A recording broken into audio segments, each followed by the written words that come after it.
আজকে আপনাদেরকে একটা গল্প শোনাবো, আর আপনারা এই গল্পটা শুনে জীবনে বড় একটা ভুল করার থেকে বেঁচে যাবেন। এক গ্রামে এক বৃদ্ধ লোক ছিল।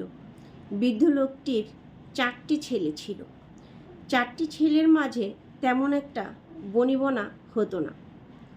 এই সিন দেখে কিন্তু বৃদ্ধ লোকটি প্রায় সময় অনেক চিন্তা করত, আর মনে মনে ভাবতে থাকতো ওদেরকে কিভাবে ঠিক করা যায়। একদিন বৃদ্ধ লোকটি একটা অনেক বড় লাঠির আটি বানালো আর 4 ছেলেকে ডাক দিল। এখন সে এক এক করে 4 ছেলের হাতেই লাঠির আটিটাকে তুলে দিল। একটা ছেলেও কিন্তু সেই লাঠির আটিটাকে ভাঙতে পারল না। যখন একটা করে লাঠি এক এক করে সবার হাতে দিল, 4 ছেলেই কিন্তু একটা করে লাঠি ভেঙে ফেলল। এখন বৃদ্ধ লোকটি ছেলেদেরকে বলল, দেখো, একটা করে লাঠি তোমরা সবাই কিন্তু সহজেই ভেঙে ফেললে, আর একসাথে এতগুলা লাঠির আটি এটা কিন্তু তোমরা 4 ভাইয়ের এক ভাইও ভাঙতে পারলে না। এটার মানে হলো তোমরা 4 ভাই কখনোই আলাদা আলাদা থাকবে না, তাহলে বাহিরের লোকেরা কিন্তু সহজেই তোমাদেরকে ভেঙে ফেলবে। তোমরা 4 ভাই সব সময় একসাথে থাকবে, এক হয়ে থাকবে।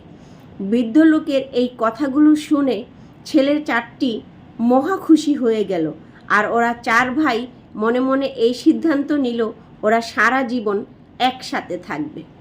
ভাই বলেন, বোন বলেন, যে কোনো সম্পর্ক কিন্তু আলাদা আলাদাভাবে থাকলে সহজেই কিন্তু বাহিরের লোকে ভেঙে ফেলতে পারে।